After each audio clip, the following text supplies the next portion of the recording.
السلام علیکم ورحمۃ اللہ وبرکاتہ۔ بسم اللہ الرحمن الرحیم۔ میرے دوستوں، بھائیوں، آج جو ملک کے ناگفتہ بھی حالات ہیں اس میں جو مسلمانوں کا منظرنامہ ہے، سیاست کے داؤ پیچ ہیں، میڈیا کے کرتوت ہیں، اس سب کو سامنے رکھتے ہوئے میں اپنے احساسات اور ادراکات آپ سے شیئر کرنا چاہتا ہوں۔ الحمدللہ کسی حد تک مجھے میڈیا سے شناسائی ہے اور میڈیا کی خبروں کو گہرائی سے مختلف زاویوں سے دیکھنے کی کوشش کرتا ہوں۔ ملک کے جو حالات ہیں اس پر جو میڈیا کہتا ہے اور جو ماحول بنایا جاتا ہے اس پر میں کسی حد تک غور کرنے کی کوشش کرتا ہوں۔ اس وقت ملک کو جس کگار پر لا کھڑا کیا گیا ہے وہ بہت دردناک ہے، اندوہناک ہے، تشویشناک ہے۔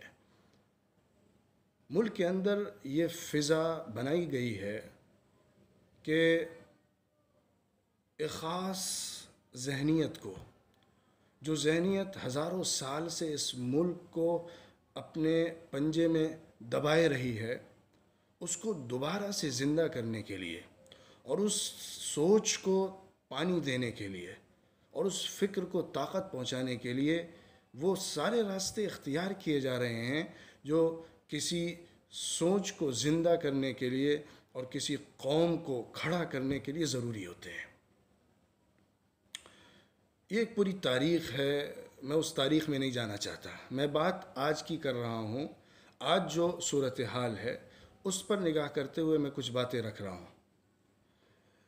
دوستو، ایک بات کو اچھی طرح سمجھنا چاہیے کہ حالات جو بدلتے ہیں وہ ایک آدھ واقعے سے نہیں بدلتے۔ ہماری جو تصویر سامنے آتی ہے وہ ایک آدھ واقعے کی مرہون منت نہیں ہوتی ہے۔ میری بات کو سمجھنے کی کوشش کریے۔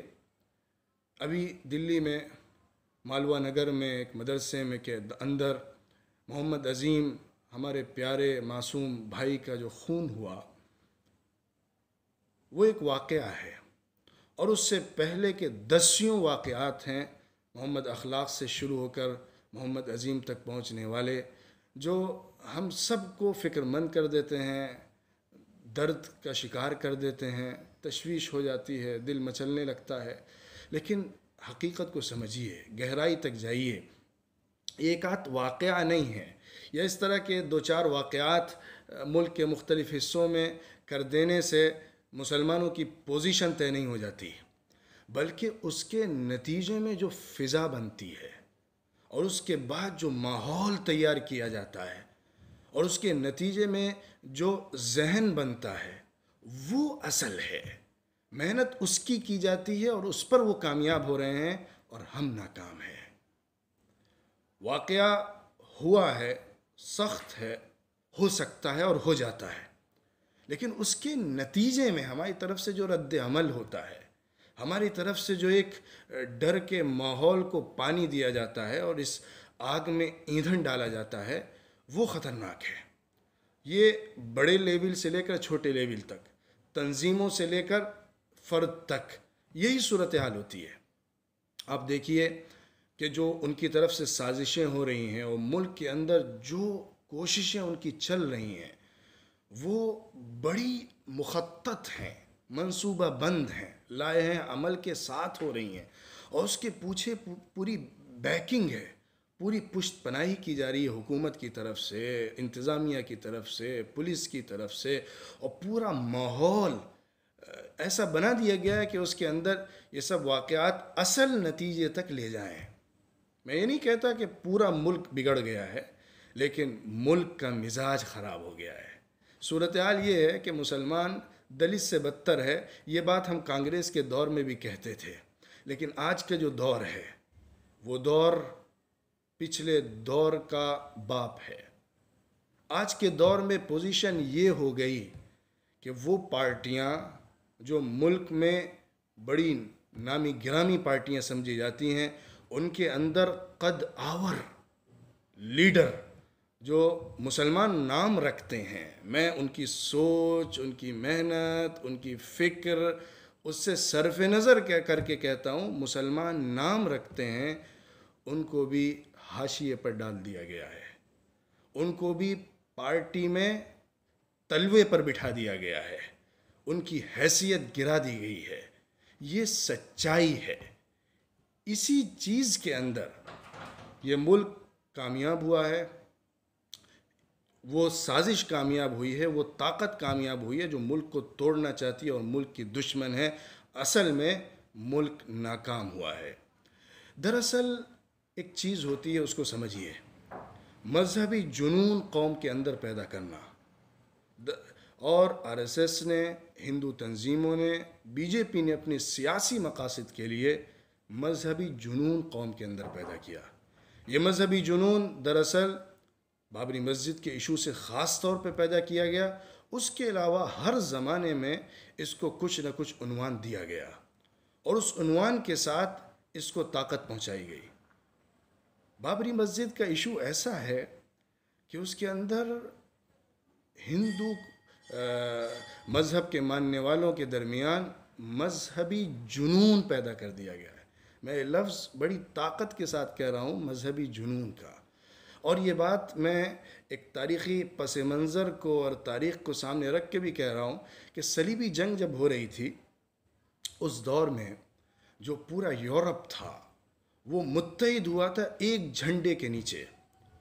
اس جھنڈے کے نیچے جمع کرنے کے مقاصد سیاسی بھی تھے، بہت سارے ممالک تھے جو سیاسی مقاصد کی وجہ سے ان کے ساتھ جڑے تھے، ان کو اپنی گدیاں بچانی تھی اور اپنی کرسیاں باقی رکھنی تھیں۔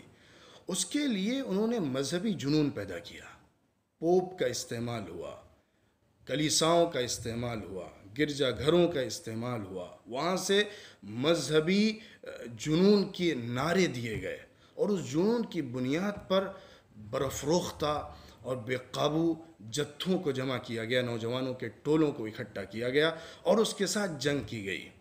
لیکن وہ جنگ وہ ہارے۔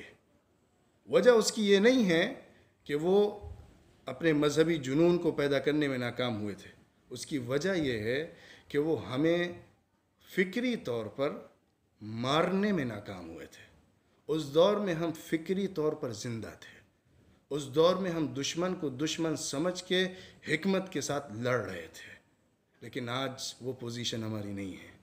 آج صورتحال یہ ہے، بڑے غم کے ساتھ یہ بات کہنی پڑ رہی ہے کہ اس طرح کے واقعات ہو جاتے ہیں، اور چھوٹی چھوٹی ٹائٹل والے بھی وہاں پہ اپنی روٹیاں سیکنے پہنچ جاتے ہیں، 1.5 اینٹ کی مسجد والے بھی ان واقعات سے اپنی روٹیاں سیکتے ہیں۔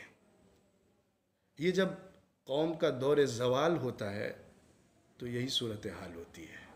جب قوم زندہ ہوتی ہے، طاقتور ہوتی ہے، تو ایک چھوٹی سی بات پر وہ قانون کے دائرے میں اپنا حق منواتی ہے، اپنا لوہا منواتی ہے، اپنا سکہ بٹھاتی ہے۔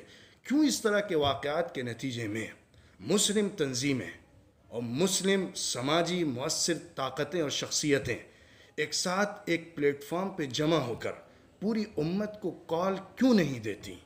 کس بنیاد پر ہم اپنے احتجاج کے حق کو استعمال نہیں کرتے؟